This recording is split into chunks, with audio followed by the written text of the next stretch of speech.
Hello বন্ধুরা, একজন air hostess যাত্রীদেরকে দেখে 3 সেকেন্ডের মধ্যেই বলে দিতে পারে প্যাসেঞ্জার কি চাচ্ছে বা প্যাসেঞ্জার কেমন। বেশিরভাগ মানুষ মনে করে থাকে এয়ার হোস্টেসদের চাকরি খুবই রোমাঞ্চকর এবং মজাদার হয়ে থাকে, কিন্তু জানলে অবাক হবেন যে এয়ার হোস্টেসদের জয়েন করার পূর্বে এমন কিছু ট্রেনিং করা হয় যা আপনি কল্পনাও করতে পারবেন না। তাদের প্রতিটি ক্ষেত্রে এক একটি secret body mile high club, এই নামটা হয়তোবা অনেকেই শুনে থাকবেন, তবে অনেকেই হয়তোবা বুঝতে পারেন না এটা কি। আসলে এই শব্দটা তাদের ক্ষেত্রে ব্যবহার করা হয় যারা প্লেনের টয়লেটে গিয়ে বিব্রতকর পরিস্থিতির সৃষ্টি করে, অথবা দুইজন প্যাসেঞ্জার একসঙ্গে টয়লেটে যাওয়ার চেষ্টা করে। আর এয়ার হোস্টেসদেরকে এটা খুবই ভালোভাবেই পর্যবেক্ষণ করতে হয় যে প্লেনে যেন এমন কিছু না ঘটে। আর প্লেনের টয়লেট পর্যবেক্ষণ করার জন্য এয়ার হোস্টেসদেরকে কিছু সিক্রেট ট্রেনিংও দেয়া হয়ে থাকে। এয়ার হোস্টেস যদি কোনো যাত্রীদের টয়লেটে বিব্রতকর অবস্থা দেখতে পায়, তবে তারা ইচ্ছা করলে সেই যাত্রীদেরকে গ্রেফতারও করতে পারে। আর সেই সকল যাত্রীদেরকে চিরদিনের জন্য এয়ারপ্লেন যাত্রা ব্যান করা হয়। আর সেই ব্যান হওয়া যাত্রী তখন দ্য মাইল হাই ক্লাবের সদস্য হয়ে যায়। একজন এয়ার হোস্টেস বেশিরভাগ সময় প্লেনেই কাটিয়ে দেয়, আর তাই স্বাভাবিকভাবেই বলা যায় বেশিরভাগ সময় এয়ার হোস্টেসদের বয়ফ্রেন্ড প্লেনেরই কেউ হয়ে থাকে। আপনারা হয়তোবা লক্ষ্য করলে দেখতে পাবেন প্রায় সময় পাইলটেরা এয়ার হোস্টেসদেরকে বিয়ে করে। আসলে এয়ার হোস্টেসদের ডেট বেশিরভাগ সময় প্লেনেই হয়ে থাকে, আর এয়ার হোস্টেসদের কাছে এটা খুবই সাধারণ একটি বিষয়। অনেকেই ভাবতে পারেন এয়ার হোস্টেসদের বেতন অনেক বেশি, যদিও এটা বেশিরভাগ মানুষই মনে করে থাকে, কিন্তু বাস্তবটা সম্পূর্ণ ভিন্ন।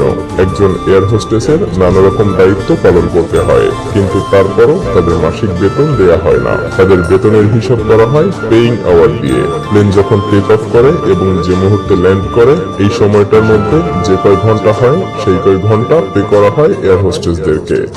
ভুলেও প্লেনে উঠে চা কফি অর্ডার করবেন না, কারণ প্লেনের চা কফি বানানোর পানি আপনার কল্পনার চাইতে অনেক বেশি নোংরা এবং অপরিষ্কার হয়ে থাকে। প্লেনে থাকা পানির ট্যাঙ্ক দীর্ঘ সময় ধরে পরিষ্কার করা হয় না, তাই এমনটা হয়। সেই সাথে পানির ট্যাঙ্কের ভলভ এবং বাথরুমের ভলভ প্রায় সময় একে অপরের সংস্পর্শে থাকে। আপনার যদি পানীয় প্রয়োজন হয় তবে অবশ্যই এয়ার হোস্টেসদের কাছ থেকে ওয়াটার বোতল অথবা বিভিন্ন রকমের ক্যান অর্ডার করতে পারেন। এয়ারপ্লেনে লং জার্নিতে প্রায় সকল যাত্রী ঘুমিয়ে পড়ে, কিন্তু লম্বা যাত্রার সময় এয়ার হোস্টেসরা কি করে? আসলে তারাও ঘুমায়। আপনি যদি প্লেন ভ্রমণ করে থাকেন হয়তোবা দেখে থাকবেন মাঝে মধ্যে এয়ার হোস্টেসদেরকে দীর্ঘ সময়ের জন্য দেখতে পাওয়া যায় না। আসলে তখন তারা কিছু সিক্রেট জায়গায় ঘুমিয়ে থাকে। বড় বড় প্লেনে এয়ার হোস্টেসদের ঘুমানোর জন্য গ্যালারির উপরে বা নিচে এই ধরনের ব্যবস্থা রাখা হয়। অনেকেই মনে করে থাকেন এয়ার হোস্টেসদের কাজ যেন স্বপ্নের মতো। তাদের লাইফস্টাইলটা হয়তোবা খুব কালারফুল, কারণ তারা সবসময় পৃথিবীর বিভিন্ন প্রান্তে ঘুরতে পারে। কিন্তু এয়ার হোস্টেসদের লাইফস্টাইল অতটাও সহজ নয়। তাদের প্রতিদিন ভোর 4টার সময় উঠতে হয়, সেই সাথে তাদের ছুটির সংখ্যা একেবারেই কম, ফলে পরিবারের সাথে তাদের খুব বেশি একটা দেখা সাক্ষাৎ হয় না। আপনারা অনেকেই হয়তোবা খেয়াল করে থাকবেন এয়ার হোস্টেসরা এভাবে হাত পেছনে করে রাখে, কিন্তু আপনি কি জানেন যে তারা এটা কেন করে?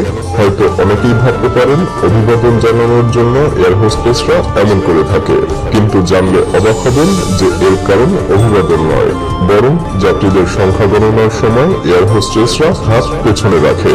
আসলে হাত সামনে রেখে আঙুল দিয়ে প্যাসেঞ্জারদের সংখ্যা গণনা করলে সেটা দেখতে খারাপ দেখায়, তাই ভদ্রতার সাথে প্যাসেঞ্জারদেরকে কাউন্ট করার জন্য এয়ার হোস্টেসদেরকে এভাবেই ট্রেনিং দেওয়া হয়। এয়ার হোস্টেসদেরকে এমনভাবে ট্রেনিং দেওয়া হয় যাতে করে তারা যদি কোনো যাত্রীকে সন্দেহ করে তাহলে তাকে যেন খুবই সহজেই ধরাশায়ী করতে পারে। অর্থাৎ এয়ার হোস্টেসদের যদি কোনো ব্যক্তিকে সন্ত্রাসী বলে মনে হয় তাহলে তাকে তাদের কিছু সিক্রেট ট্রিক্স এর মাধ্যমে ধরে ফেলে। তাদের কাছে সবসময় জিপটাই থাকে, যা দিয়ে তারা সন্দেহভাজনের হাত পা বেঁধে ফেলে। তাদেরকে সিট বেল্টের সাথে সন্দেহভাজনকে বেঁধে ফেলার ট্রেনিংও দেওয়া হয়। আপনি যখন প্লেনের মধ্যে প্রবেশ করবেন তখন প্রথম দেখাই এয়ার হোস্টেস আপনাকে অর্ধেকটা বুঝে ফেলবে, বা আপনার মধ্যে যদি কোনো খারাপ পরিকল্পনা থাকে তাহলে সেটাও তারা বুঝতে পারে, এবং সেভাবেই তাদেরকে ট্রেনিং দেওয়া হয়। যদিও বেশিরভাগ সময়ই যাত্রীদের মনে হয় এয়ার হোস্টেসরা তাদেরকে অভিবাদন জানাচ্ছে। অবশ্যই তারা অভিবাদন জানায়, তবে সেই সাথে তারা যাত্রীদের ভেতরটাও করে ফেলে। কোনো সময় দেখা যায় প্লেনের মধ্যে এয়ার হোস্টেসদের যথেষ্ট দূরত্ব থাকে, আর এই সময় সময়টাতে যাত্রীদের সামনে তারা কোনো কথা বলে না, কারণ তারা যদি কথা বলে তথ্য আদান প্রদান করে তাহলে যাত্রীদের সমস্যার সৃষ্টি হবে। তাই তাদেরকে এভাবে ট্রেনিং দেওয়া হয়, যাতে করে তারা একে অপরকে সাংকেতিক ভাষায় সবকিছু বুঝিয়ে দিতে পারে এবং বুঝিয়ে নিতে পারে। এয়ার হোস্টেসরা প্লেন যাত্রাকালীন ফোন ব্যবহার করতে নিষেধ করে, তাই যাত্রীরা তাদের ফোন ব্যবহার করে না। কিন্তু জানলে অবাক হবেন যে এয়ার হোস্টেসরা তাদের ফোন ঠিকই ব্যবহার করে। এয়ারপ্লেনে থাকা ফ্রি ওয়াইফাইতে এয়ার হোস্টেসরা বেশিরভাগ সময় কাটিয়ে দেয়, আর এটা অনেকেরই অজানা। ভুলেও প্লেনে অতিরিক্ত মদ্যপান করে উঠবেন না, কারণ প্লেনে যাত্রাকালে অতিরিক্ত মদ্যপানের ফলে বিভিন্ন রকম শারীরিক সমস্যার সৃষ্টি হয়। তাছাড়া এয়ার হোস্টেসরা যদি এটা বুঝতে পারে তাহলে আপনাকে নেক্সট এয়ারপোর্টে নামিয়ে দিবে, সেই সাথে 2 বছরের সাজাও দেওয়া হয়।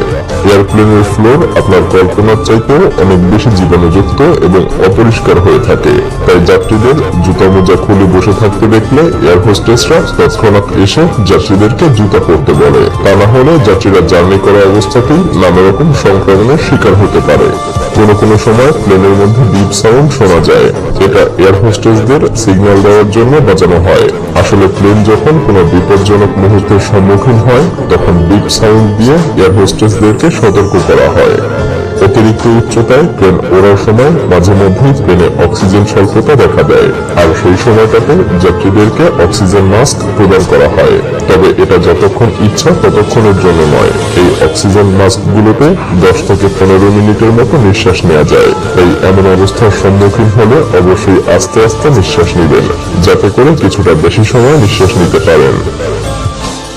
একজন এয়ার হোস্টেস হতে হলে অবশ্যই দেখতে স্মার্ট এবং সুন্দরী হতে হবে, সেই সাথে উচ্চতাও এত বেশি হওয়া যাবে না যে প্লেনের মধ্যে ঠিকমতো দাঁড়াতে পারবে না, আবার খুব বেশি শর্ট হওয়া যাবে না।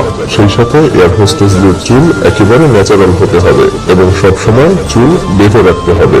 আপনাদেরকে আরো একটা তথ্য জানিয়ে রাখি, এয়ার হোস্টেসদের চাকরি নেওয়া এতটা সহজ নয়। এই ফিল্ডে অনেক বেশি কম্পিটিশন। 2010 সালে ডেল্টা এয়ারলাইন্স 1000 জব ভ্যাকেন্সির জায়গায় 1 লাখেরও বেশি মানুষ আবেদন করেছিল। এখন নিশ্চয়ই বুঝতে পারছেন। বেশিরভাগ প্যাসেঞ্জার মনে করে থাকে ফার্স্ট ক্লাস সিটগুলো সবথেকে বেশি আরামদায়ক হয়ে থাকে, কিন্তু এটাও জেনে রাখবেন ফার্স্ট ক্লাস সিটগুলো সবথেকে বেশি বিপজ্জনকও, কারণ প্লেন ভয়ঙ্কর কোনো মুহূর্তের সম্মুখীন হলে সবথেকে বেশি প্রাণনাশের সম্ভাবনা ফার্স্ট ক্লাস সিটের যাত্রীদেরই থাকে। প্লেনের মধ্যে থাকা সবথেকে সুরক্ষিত সিট হলো এক্সিট সিট এবং প্লেনের মাঝখানের সিটগুলো। আরো একটা কথা জেনে রাখুন, প্লেনে যদি কোনো বোমা থাকে এটা পাইলট এবং এয়ার হোস্টেসরা জানতে পারলেও আপনি জানতে পারবেন না, কারণ এটা যাত্রীদেরকে বলা হয় না, কারণ এমন সিচুয়েশনে যাত্রীরা প্যানিক হয়ে পড়বে। ভিডিওটি ভালো লাগলে শেয়ার করতে পারেন, এবং আপনি যদি এমনই রহস্য, রোমাঞ্চ, আনকমন আর ইন্টারেস্টিং ভিডিও দেখতে পছন্দ করে থাকেন তবে মায়াজাল চ্যানেলটিকে এখন সাবস্ক্রাইব করুন।